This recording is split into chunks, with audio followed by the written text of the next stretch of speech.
Yo Mina, Yuji Itadori ternyata benar-benar kembaran Ryomen Sukuna. Yuji kini sudah mengalami kebangkitannya. Dia kini menguasai teknik kutukan Sukuna. Dia pun berhasil melepaskan Black Flash berturut-turut kepada Sukuna dan membuat Sukuna terpojok. Itulah beberapa hal menarik yang ada dalam Jujutsu Kaisen chapter 257. Jadi tanpa lama-lama kita langsung masuk saja ke pembahasannya. Let's go!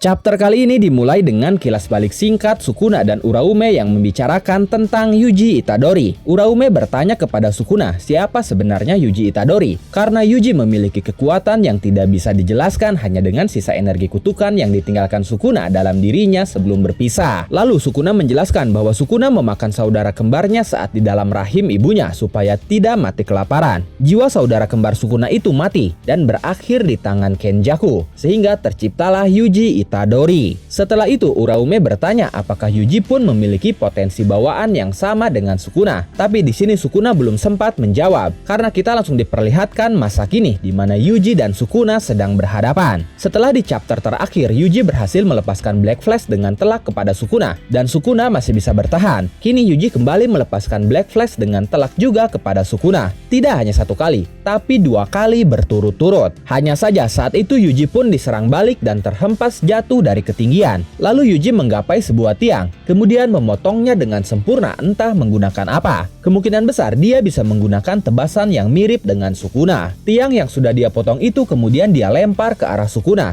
tapi Sukuna berhasil menangkisnya dan menghancurkan tiang itu. Di sini sang narator menjelaskan bahwa kini Yuji Itadori memiliki 2 teknik kutukan. Pertama, manipulasi darah dari lukisan kematian, dan yang kedua adalah Mizushi atau kuil yang merupakan teknik kutukan milik Sukuna. Sehingga ini menjawab pertanyaan dari Uraume sebelumnya yang belum sempat dijawab oleh Sukuna, di mana Yuji pun ternyata memiliki potensi bawaan yang sama dengan Sukuna. Setelah itu Yuji menangkap dan menahan kaki Sukuna, lalu mencoba memotongnya menggunakan teknik kutukan yang sama dengan Sukuna. Tapi Sukuna dengan cepat melepaskan tebasan terlebih dahulu kepada Yuji. Hanya saja Yuji langsung maju melewati tebasan Sukuna, lalu menyerang Sukuna dengan Black Flash lainnya. Saat itu Sukuna menyadari Yuji memiliki teknik kutukan yang sama dengannya. Akan tetapi ada beberapa perbedaan, karena sebuah era dan juga representasi dari si pengguna. Menurut Sukuna, masih konyol jika Yuji bisa menggunakannya, karena dia baru saja mempelajari teknik kutukan itu, sehingga output tebasannya pun sangat rendah.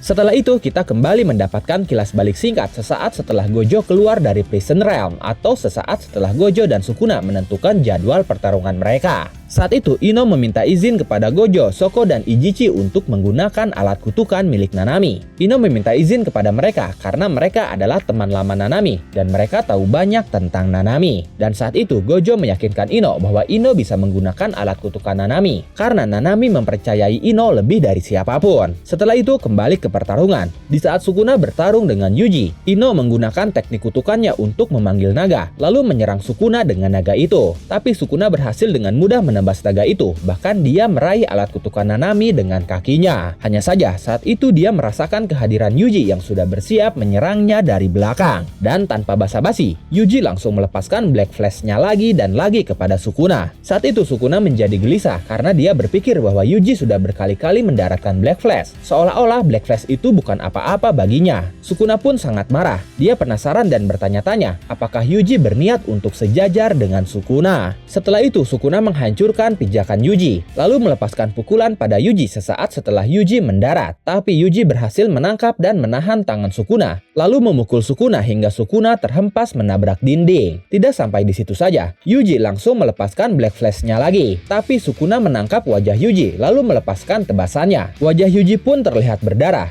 Hanya saja saat itu Yuji tidak peduli dan dia langsung menghampiri Sukuna lalu melepaskan Black Flash-nya lagi. Sukuna benar-benar sangat marah kepada Yuji. Dia berteriak, "Dasar kau bocah!" Tapi saat itu Yuji langsung menebas Sukuna menggunakan pisau tumpul Nanami yang Ino lempar kepada Yuji sebelumnya. Sukuna terluka di bagian dadanya dan saat itu Yuji sudah bersiap menggunakan Black Flash-nya lagi. Ino yang melihat hal itu tersenyum lalu dia berkata, "Aku pikir aku sudah melakukannya dengan baik untuk seseorang sepertiku. Hajar dia dengan keras, Yuji." Lalu Yuji melepaskan Black Flash-nya lagi yang terlihat lebih kuat dari Black Flash sebelumnya. Black Flash itu menjadi Black Flash ke-8 yang Yuji lepaskan pada Sukuna. Tapi itu pun mengakhiri Jujutsu Kaisen chapter 257 kali ini. Minggu depan tidak ada libur. Jadi minggu depan kita akan langsung mendapatkan kelanjutan pertarungan Yuji dan Sukuna.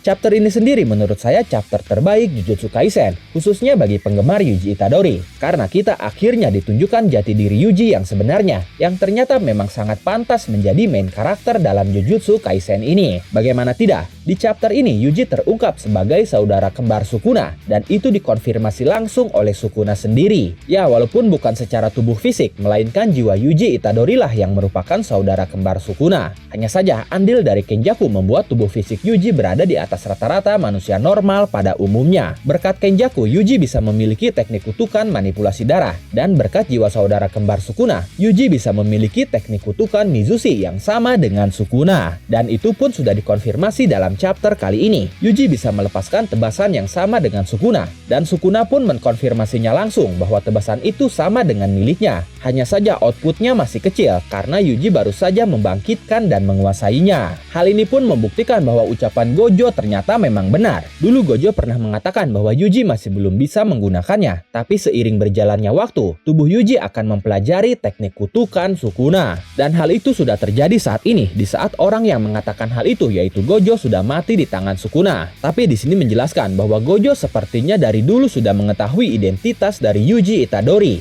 Hanya saja dia tidak mengungkapkannya kepada siapapun. Selain itu, sejak pertarungannya melawan Sukuna, Yuji bisa melepaskan 8 Black Flash berturut-turut. Dan itu merupakan sebuah rekor di dunia Jujutsu Kaisen. Yang lebih menakjubkannya, ke-8 Black Flash itu Yuji lepaskan kepada Sang Raja Kutukan, yang merupakan penyihir Jujutsu terkuat di segala era. Sukuna dibuat marah besar oleh serangan Yuji yang berkali-kali berhasil mengenainya. Sukuna pun menyadari Yuji sedang berada di jalan yang benar untuk sejajar dengannya. Dan bahkan menurut saya, Yuji sangat bisa melampaui Sukuna untuk saat ini. Karena sekali lagi, Yuji mendapatkan keuntungan lain yang tidak dimiliki oleh Sukuna, yaitu campur tangan Kenjaku pada tubuh Yuji. Dan itu yang akan membuat Yuji bisa melampaui Sukuna suatu saat nanti. Tidak, bukan suatu saat nanti, tapi menurut saya, jika kita melihat perkembangan Yuji yang sangat pesat, maka tidak akan lama lagi Yuji akan melampaui Sukuna dengan mengalahkan Sukuna. Tapi bagaimana menurut kalian tentang spoiler Jujutsu Kaisen chapter 257 ini? Silahkan tulis dan diskusikan pendapat atau bahkan teori kalian di kolom komentar. Oke, terima kasih sudah menonton video ini sampai akhir. Mohon maaf jika ada kesalahan dalam narasi maupun dalam terjemahan dan penyebutan istilah asing. Tetap nantikan konten Jujutsu Kaisen dan konten menarik lainnya hanya di Animangatik. Sekali lagi terima kasih dan sampai jumpa di video selanjutnya.